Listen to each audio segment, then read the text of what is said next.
नमस्कार, स्वागत है आपका हमारे इस यूट्यूब चैनल पर। मैं मुनमुन श्रीवास्तव आपका हार्दिक अभिनंदन करता हूं। दिल्ली विश्वविद्यालय में आज साल का पहला दिन है, यानी कि संडे को छुट्टी थी, तो आज 2 तारीख को दिल्ली विश्वविद्यालय खुला है। ये हमें कुछ पेरेंट्स और स्टूडेंट मिले हैं एडमिशन ब्रांच पे, और इनका कहना है कि इनकी समस्याओं का हल नहीं हो रहा है और ये परेशान हो चुके हैं और इनका साल जो है वो ख़राब होने पर आ चुका है। मेरा नाम रीना चौधरी है। मेरी बेटी आशी चौधरी, जिसने कि डीयू में अप्लाई किया था, और आज हमें 1-1.5 महीना हो गया है सीट एलोकेशन हुए हुए, और बच्चा तभी से लगातार कंटिन्यू चक्कर काट रहा है। सब्जेक्ट मैपिंग एक क्राइटेरिया की वजह से उसकी सीट रिजेक्ट की हुई है, जबकि सिस्टम में वो सीट उसको मिली हुई है। मुझे आज तक ये नहीं पता चल रहा, बार बार मुझे बोल दिया जाता है वेट कीजिए। हम 25 नवंबर से यहाँ लगातार कंटिन्यू चक्कर काट रहे हैं। दूसरी जगह से भी हम लोग विड्रॉल ले चुके हैं। आप ये बताइए मेरे बच्चे की सीट कहाँ गई? अगर सिस्टम में उसको सीट एलोकेटेड है तो वो सीट कहाँ गई? बच्चा फिजिकली क्यों नहीं कॉलेज भेजा जा रहा? क्यों नहीं उसके लिए अप्लाई का ऑप्शन खुल रहा है? अगर एक छोटी सी मैडम ने शुरुआत में ही डीयू ने कहा था कि सब्जेक्ट मैपिंग वाले केसेस पे हम विचार नहीं करेंगे, तो फिर आप अभी तक चक्कर क्यों काट? नहीं, सब्जेक्ट मैपिंग सर एक दिन पोर्टल खोला है बच्चे के लिए। बच्चा आपको बताएगा, एक दिन वो आई है बाय रिक्वेस्ट, उन्होंने पोर्टल खोला भी है। और उसके बाद बताइए बेटे क्या किया है मैम ने, क्या बताया आपको? मेरा नाम आशी है। स्टार्टिंग में क्या हुआ था कि जब मैपिंग क्राइटेरिया हमें फिल करना था तो उसमें कोई टेक्निकल एरर की वजह से वो मेरा नॉट एप्लीकेबल एक्सेप्ट नहीं कर रहा था एक सब्जेक्ट में। वो चीज़ मेरे को अब परेशान कर रही है। मैंने एप्लीकेशन सबमिट कर दी, ईमेल्स कर दी, उसका आज तक कोई रिप्लाई नहीं आया। यहाँ पर आके इनसे ग्रीवेंस सेंटर पे बात करी तो इन्होंने कहा वो सही नहीं होता।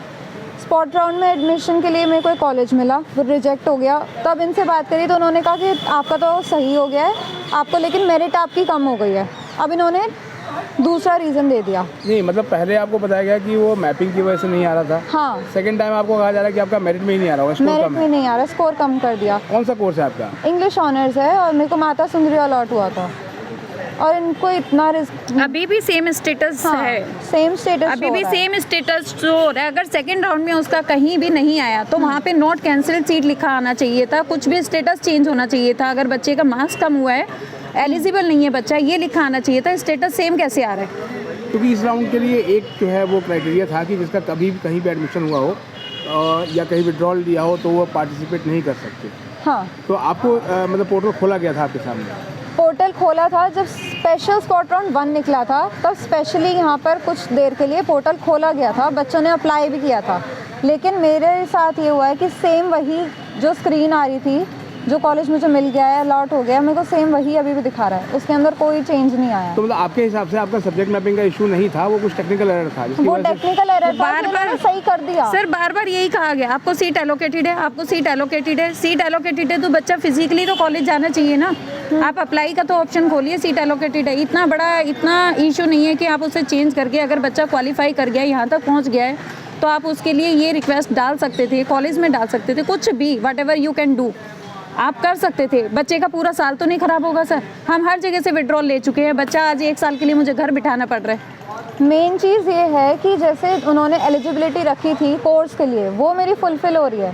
तो ये सब्जेक्ट मैपिंग आप बीच में क्यों लेके आ रहे हो? एक छोटी सी चीज़ के लिए आप 1 साल तो खराब करोगे नहीं। आपने ग्रीवांस जो पोर्टल है इनका, हाँ जी, आपने उस पर अपनी ग्रीवांस दी थी? बहुत ईमेल्स डाली हैं, आज तक कोई रिप्लाई नहीं आया। और जब ईमेल्स डाली होंगी लगभग 15 ईमेल्स डाल चुकी हूँ मैं 2 महीने में। और इनका वो हेल्पलाइन भी चल रहा था? वो नहीं चलता है सर, कोई फ़ोन नहीं उठाता, कोई फ़ोन नहीं उठाता। और अब तो वो नंबर भी बंद हो गया है। अब वो नंबर ही बंद हो चुका हाँ है? जी, वो नंबर ही गायब है अब। लास्ट टाइम कब आपने उसको रिंग किया था? नवंबर से पहले। अच्छा, और वो नंबर बंद है? वो नंबर है, वो एप्लीकेशन में करेक्शन करने के लिए बच्चे ने किया था। जब एप्लीकेशन के टाइम करेक्शन नहीं हुई, उसके बाद तक की वो प्रॉब्लम अब तक उसको दे रही है, तो आप वहाँ पे करेक्शन नहीं कर सकते। आप हेल्प लाइन नंबर नहीं उठा रहे हैं तो बच्चा कहाँ जाएगा? अच्छा, तो आप एडमिशन ब्रांच आज गए थे, तो आज आपको फाइनली क्या बोला गया? सर हम यहाँ पे 30 तारीख को भी आए थे, 30 को भी आए हैं। 31 को ऑफिस बंद था। ऑफिस बंद था सर यहाँ पे, जबकि 31 लास्ट डेट थी। बिल्कुल लास्ट डेट थी। उन्होंने कहा 31 को था भी कि बंद आप था। आके एक बार चेक कर लेना, लेकिन कोई था ही नहीं ऑफिस पे, ताला लग रहा था, बंद था ऑफिस। तो आज भी जो है वो लगभग शाम हो चुकी है। हाँ। और अब तो कार्यालय से जाने का समय आ गया है लोगों का, तो अभी भी आप यहाँ हैं, तो आप सुबह से आए हुए थे आज? सर सुबह से आते हैं यहाँ पर, लेकिन जो स्टाफ है वो 11 बजे तक या 12 बजे तक स्टाफ ही नहीं आता है। जब आते हैं तो इनका लंच हो जाता है, तो मेनली 2 बजे के बाद ही सुनवाई करते हैं, उसमें भी कुछ नहीं करते। लेते हैं लेटर, जो ग्रीवेंस लेटर भरवाते हैं वो रखते हैं, और फिर बस मतलब सॉर्ट आउट होना चाहिए सर प्रॉब्लम। बच्चे का साल ख़राब हो रहा है, अब ये प्रॉब्लम सॉर्ट आउट होनी चाहिए, कोई सेटिस्फेक्शन वाला जवाब होना चाहिए, ऐसा कोई रिस्पॉन्स नहीं है सर। अच्छा, और अभी जो आपने बताया, जैसे बच्चे आपने बताया कि मेरिट में ही नहीं आए होगे तुम, हाँ जी। ये बोला, तो मतलब बताया उन्होंने कितनी मेरिट थी? उन्होंने कहा कि अभी तो अब मेरिट ना ऊपर जा रही है, 600 से ऊपर जा रही है और आपके स्कोर तो 500 तक रुक रहा है, तो आपका नहीं होगा। मतलब स्पॉट राउंड 2 में भी जो मेरिट है वो 600 से ऊपर जा रही है। हाँ, बल्कि जो पहले राउंड्स निकल चुके हैं उनमें 200, 250, 300 उन सब बच्चों का एडमिशन हो गया, उन्हें टॉप के कॉलेजेस मिल रहे हैं, हंसराज, हिंदू वगैरह। तो आप ऐसे अपने कुछ मतलब साथियों को जानते हैं जिनके हाँ एडमिशन हुए हाँ, हैं? मेरे क्लासमेट्स हैं पुराने, उन सबको मिल चुका है, उनके 300, 400। लेकिन आपको नहीं मिला? मेरे को नहीं मिला, मेरे को सीटी आप जो रिजेक्ट है हो गया। मैम, आप मिली खुद दिन से? नहीं सर, मुझे कभी भी नहीं जाने दिया गया ऊपर, बच्चे को जाने देते हैं, बच्चा वहाँ पे 2-2, 3-3 घंटे रुक के आता है, 4:15, 5 बजे तक मैं यहाँ पे उसे लेने के लिए बैठती हूँ सर नीचे। रिस्पांस क्या मिलता है, ठीक है हो जाएगा, वेट करो, ये और आज तक कुछ नहीं हुआ है, एडमिशन भी क्लोज हो चुके हैं और आज तक उसको सीट एलोकेट बस सिस्टम में पड़ी हुई है, फिजिकली बच्चा कहीं कॉलेज नहीं जा रहा है। और आप या तो हमें फादर बताइए रहेंगे? जी, या तो सर हमें ये बताया जाए कि हमारी सीट गई कहाँ पर, ना तो सीट का बताते हैं ना ये ढंग से जवाब देते हैं। जो गार्ड है यहाँ पे इतने बदतमीज हैं बहुत ज़्यादा, मतलब आपको गाड़ी ऊपर नहीं जाएंगे? नहीं जाने देते, कहते सिर्फ बच्चा जाएगा और आप नहीं जाओगे। बच्चे को पता नहीं 2-2, 2.5 घंटे ऊपर क्या करते हैं बैठा के, और बच्चे ऊपर आके कहेंगे कि सब ये कहा गया है कि हाँ हो जाएगा हो जाएगा। और ये हम आज कम 10 बार आ चुके हैं यहाँ पे और शाम को जाते हैं 6 बजे 7 बजे तक बैठा के। जैसे आपका बच्चा अभी कह रहे हैं कि इनके बाकी साथियों का भी हो चुका है एडमिशन और इनसे काफ़ी कम स्कोर पे हो गया, तो आपको जो ये सिस्टम जो अभी अलॉटमेंट का लगा वो आपको फेयर लगता है? नहीं सर, कोई फेयर नहीं, क्योंकि जितने यहाँ जो ऊपर बैठे हुए हैं ना ये जो स्टाफ है ये भी कुछ सही जवाब नहीं देते, ना इनको कुछ पता है। ये कहते हैं सर पोर्टल होगा, पोर्टल खुलेगा तो हो जाएगा, इनको भी सर कुछ पता नहीं है इसके बारे में। ये हमारे साथ एक बच्ची है, उसके ब्रदर हैं जो ये भी एडमिशन ब्रांच आ जाए हुए थे, उनकी क्वारीज़ को लेकर ये जानते हैं कि क्या उनको समस्या आ रही थी। नमस्कार, मेरा नाम विशाल गुप्ता है और मेरी सिस्टर है पूजा गुप्ता, जिसने CUET का एग्ज़ाम दिया था और उसे श्यामलाल कॉलेज अलॉट हुआ है इस स्पॉट राउंड सेकंड में। लेकिन OBC सर्टिफिकेट की वजह से वो लोग एडमिशन दिए नहीं, क्योंकि OBC में रिसीविंग फॉर्म मांग रहे थे, रिसीविंग हुआ नहीं था। नहीं, तो अभी आपका जो केस है उसमें OBC सर्टिफिकेट में कोई कमी है? OBC सर्टिफिकेट रिलेटेड है और इन्होंने बोला है कि मतलब अब तो एडमिशन क्लोज़ हो गया है, हमारे पास रिसीविंग है, रिसीविंग से काम हो सकता है, क्योंकि रिसीविंग से तो MBBS में आधार कार्ड का भी होता है।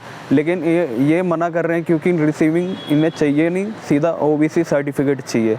मैंने तो बोला आपने जो है वो OBC सर्टिफिकेट के लिए कब अप्लाई किया था? मैंने अप्लाई किया था अक्टूबर में अप्लाई किया था, तो 2 महीने, हाँ 2 महीने पहले अप्लाई किया था, लेकिन अभी तक बन के नहीं आया। लेकिन 1 हफ्ते के अंदर ये कंफर्म है कि आ जाएगा, तब तक रिसीविंग फॉर्म से वो बोल रहे थे कि काम हो सकता है, लेकिन मैडम मना कर रही है कि इससे नहीं होगा। मैडम बोल रही है कि पहले से ही जब आपको पता था तो जनवरी फरवरी से बनाना चाहिए था, लेकिन हमारा OBC NCL बन रखा था, बस रिन्यूइंग कराना था उसको। तो आपने सुना इस अभिभावक की बात जो अपनी सिस्टर के लिए लगातार यहाँ परेशान हो रहे हैं, और हमारे साथ जो है वो इन्हीं अभिभावकों की एक टीम है, और आइए इनसे पूछते हैं कि ये अब क्या होगा, क्या इनका जो साल है वो बर्बाद होने की कगार पे है? यस सर, साल तो बिल्कुल बर्बाद हो गया बच्चे का, ये नहीं समझ आ रहा है हम क्या करें। 95-94% वाले बच्चे हैं जो कि आज घर में बैठे हुए हैं। ये सिस्टम में थोड़ी सी रिलैक्सेशन होनी चाहिए थी जो इस साल इन्होंने किया था, क्योंकि बच्चे भी इतने अवेयर नहीं थे, सिस्टम वाले भी इतने अवेयर नहीं थे। कम से कम कुछ तो रिलैक्सेशन इनको देनी चाहिए थी जिससे कि बच्चों का भविष्य बच सके। साल की शुरुआत जहाँ खुशियों के साथ होती है, वहाँ बच्चों के लिए जो ख़ास तौर पर DU में पढ़ना चाहते हैं उनके लिए ये डिप्रेशन से भरा हुआ है, क्योंकि उनकी छोटी से छोटी गलती की वजह से उनका साल बर्बाद होने की कगार पर पहुंच गया है। वो ये समझ ही नहीं पा रहे हैं कि आखिर उनको सीट क्यों नहीं मिल रही है।